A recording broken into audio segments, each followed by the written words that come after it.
Nobody in life is perfect, and that goes double for dungeon masters. Mistakes are going to happen at your table, from calling for a perception check when really it should have been an investigation, or not having that mage roll concentration when they got hit. And that's okay. Mistakes are a part of life, and as long as you learn from them and move on from them, that's an essential part to growing as a dungeon master. That being said, if you don't learn from your mistakes, then you're doomed to repeat them.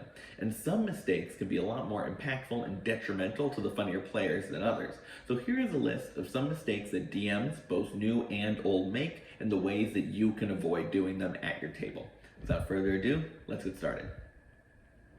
Some mistakes happen before a dice is ever even rolled at your table. Picture this. Your player has come to you as a homebrew class that they are super excited to play. It's based on their favorite anime character, and it perfectly fits the style of play that they want for their character. Now, you're a little bit cautious about this. Some of the things in the homebrew class you're not feeling great about, like the fact it gets 3 attacks at level 1, or at level 5 it just says it gets advantage on all saving throws.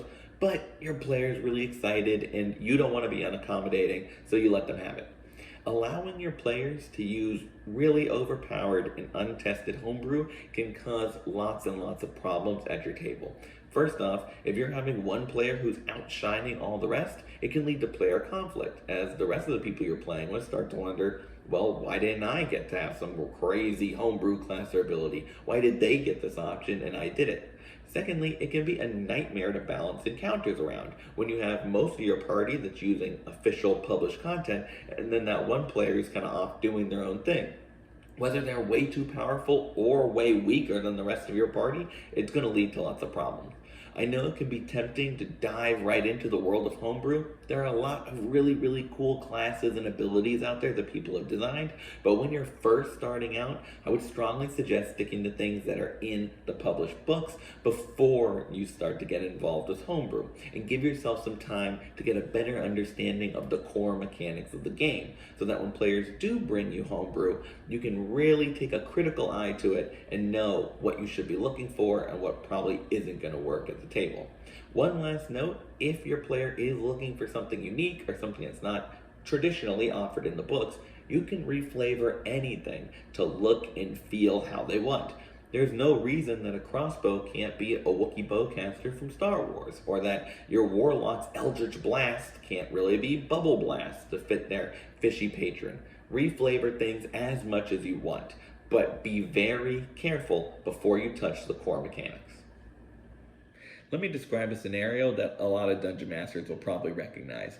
You've planned an epic boss battle to end the arc your players have been going through. It's the first of the campaign, you're really excited, the players have finally got there, and oh, your rogue just dealt 25 points with their first sneak attack, and I guess that's that.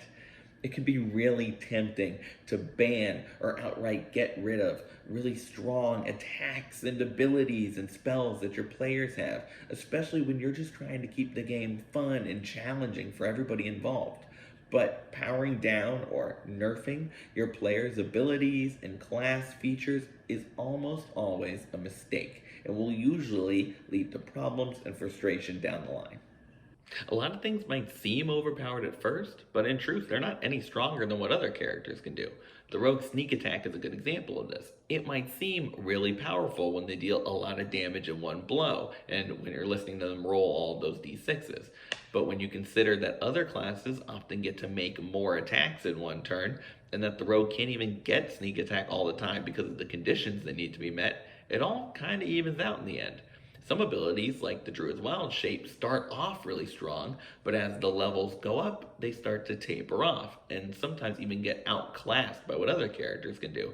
D&D is by no means a perfectly balanced game, but in general, the classes tend to work together pretty well and tend to be pretty even strengths. So when you come in and start to limit the player's abilities, you're really just setting those players behind and making the game less fun for them, rather than keeping it fair for everybody involved. Spells tend to be the same way. Sure, your players might nullify an encounter you have with a spell from time to time, but isn't that the point of them casting it? Yes, they might cast Find Traps to see where the traps are in the dungeon. That's what the spell does. Yes, they might use Counterspell to stop your mage from casting Fireball. That's what the spell does. Every spell slot that they use Detecting thoughts or locating objects is one less spell that they'll have for that big boss fight later. Now, it's always possible that if something feels too strong, it is. You could be misunderstanding the rules, or your player could be reading things wrong. So if something feels like it might be off to you, don't be afraid to ask, hey, are you sure that's not a bonus action? Or are you entirely sure that's how much damage you deal with that attack? But in general, don't limit the options that your players have, and don't nerf their abilities. All you're really doing is taking away part of the fun of the game for them, and instead try to find ways to adapt and challenge them in new and exciting ways. On the opposite end of the spectrum, some dungeon masters will decide that the best way to deal with class abilities and things in the game that they don't like is to just ignore them. Say your player chose fire resistance, for example. Well, guess I'm never shooting a fireball at them. Or maybe your party barbarian chose the sentinel feat to keep the enemies from moving around the battlefield. Guess I'm only hitting them with range attacks from now on. That, of course, would be a mistake. Your players want to use their cool abilities, and you should too. D&D is about having fun, and your players are making choices in character creation and as they're playing the game, taking feats, choosing which abilities to level up, that are only going to have an impact on the game if you let them. If your player built their entire character around having high armor class and you just stop targeting them with attacks because you're never hitting, you're basically invalidating all of the choices they made when building that character, and that would be a big mistake. In the D&D community, there's a phrase among DMs that perfectly describes this: shoot your monks. That might sound antagonistic, but at level 3, monks get an ability that let them catch projectiles and even throw it back at the enemy who shot at them. Now some DMs might see that and say, well, guess I'm never shooting at my monk again. I don't want that to happen to my enemies. But a good DM will keep shooting at their monks, because if you stop, all you're doing is keeping your player from using that really cool class ability that they probably wanted to use since they read up on the class. There's a reason they chose to play as a monk after all. Now that doesn't mean you should never target your player's weaknesses, and sometimes in combat it'll make it much more tense if you do.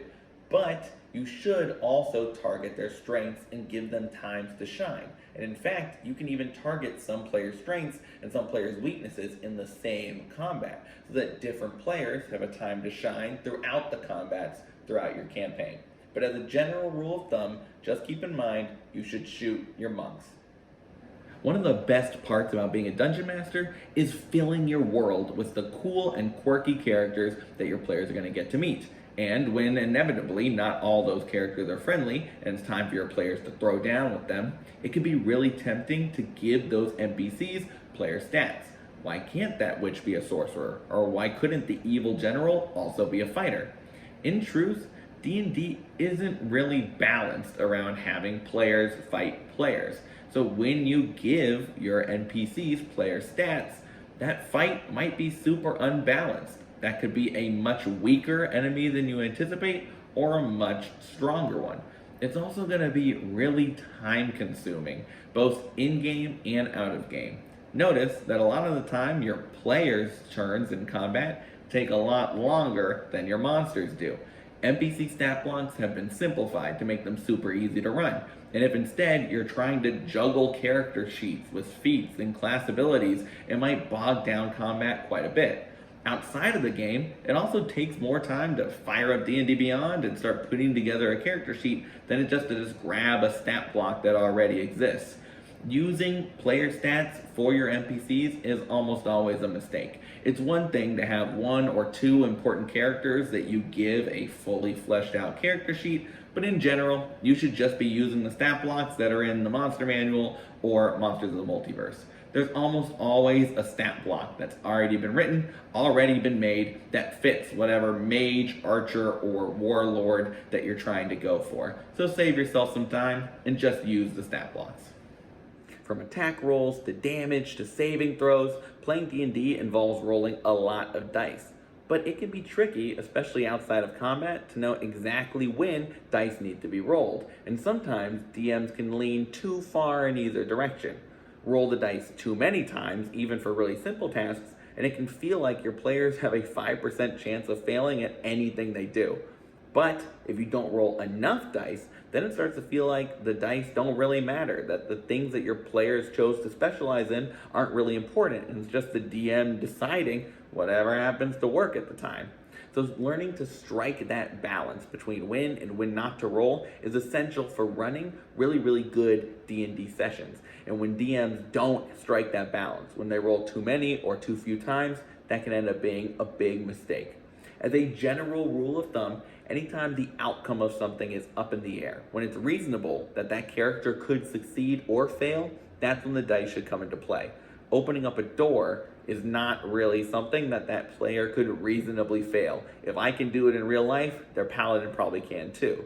But persuading a king to send troops to their aid, or leaping off a ledge and grabbing onto an airship as it flies away, those are times when the outcome really is up in the air, and when it's time to let the dice fall where they may and see how it impacts the story going forward. Of course, that goes the opposite way too. Sometimes your players might try to do things that have no chance of succeeding. They might try to tell the king to jump out a window, or to leap onto an airship that's like 100 feet away. Those things shouldn't be possible, at least not without a crazy amount of magic being thrown around. So rather than letting them roll and then insist they can do it when they inevitably get a natural 20, just tell them that it's impossible from the outset. Learning when to call for rolls can be tricky, but once you get it down, you'll find that your sessions are more fun and that your players are less frustrated. Skills are the foundation of D&D. So much of the game involves the DM describing a scenario, the players saying how they want to deal with it, and then the DM choosing a skill check for them to make and seeing how things end up. But in the heat of the moment, when you have so many things to juggle and you're just trying to not forget that NPC's name, it can be really easy to forget which skills apply to which situations, or even that skills exist at all. A lot of the time, DMs might end up defaulting to just ability score checks, asking for a dexterity check or a wisdom check instead of an acrobatics roll or a perception check. And sometimes that might actually apply. It could just be a straight intelligence check to recall an acquaintance from your past, or a straight strength check to pick up or lift something heavy. But in most cases, there's probably a skill that applies to whatever your players are trying to do. Using history to try to recall an ancient battle, or athletics to climb a tree, rather than just strength. What happens when you stop using the skills and just start defaulting to those ability scores is that your players end up usually having less of a chance of success. If your player is proficient in a skill that could apply to that situation, and they're not getting to use it, that can have a big difference in how well they roll. It also means that your players end up less specialized. Two players with the same intelligence score might have a very different chance of scoping out a crime scene if one of them is proficient in investigation. It's also true that it can be really hard to remember all of the different skills and how they relate to one another. So if you're just starting out DMing, or you just have trouble remembering them, I suggest writing them down on a note and either putting them on the back of your DM screen or somewhere in your notes that's easy for you to find. You might even want to put some of the different uses for skills that have really close alternatives. Things like perception versus investigation, or athletics versus acrobatics. Before long, you'll have honed your skill in using them. See what I did there? You got it? You saw what I... In improv, there's a concept called yes and. The gist of it is that when you're performing with somebody, instead of shutting down whatever they bring to the table and stopping the momentum of the scene, you should build on whatever they say so that you all are working together to tell that story and hopefully be funny. So if your partner says, "Gee, why is your house filled with cats?" you probably shouldn't say, "I don't have any cats, I only have dogs." All you've really done is kind of stop things in their track and basically ignore what your partner said. A lot of DMs, because there is so much improvising in D&D, will take this advice and try to use it literally in their games. They'll try to always yes and with their players, no matter what they say. And in spirit, this is good advice. You shouldn't just shut down what your players are saying. You shouldn't just shuttle them through whatever pre-made story you have. That's called railroading, and it's just as bad. But of course, the opposite is true too. Learning to never say no to your players can be a big mistake. In practice, there are a lot of justifiable reasons to say no to your players. Maybe they're trying to sprout wings and fly away. Some things are impossible and should be impossible to do. Maybe they're just blatantly ignoring a rule or how a spell works. It's true that you can bend rules, but some maybe shouldn't be broken. The rules are there for a reason, after all. And it's also possible that they could be doing something that just makes you uncomfortable or infringes on the boundaries of another player. Sometimes no is the only right answer. That doesn't mean you should always say no, and it doesn't mean that you can't also give your players alternatives. Sure, maybe they can't fly away, but is it possible that they could just make an athletics check to climb up to where they're trying to get? And yeah, maybe Fireball doesn't let your wizard curl it around corners, but maybe if they make a high enough Arcana check, they can this one time. And if they roll low, they're going to hit the corner of the wall and catch their druid in the blast. Up to them whether or not they want to try it. Coming up with these alternatives and working with your players to find that middle ground is going to make it even cooler when they do pull off their stunts. So don't be afraid to say no, but also don't be afraid to compromise. Whether you're brand new to DMing or have been running games for years, I hope you got something out of this video and found something that you can bring to your own table. If you even have made some of these mistakes, don't worry about it, because I have too.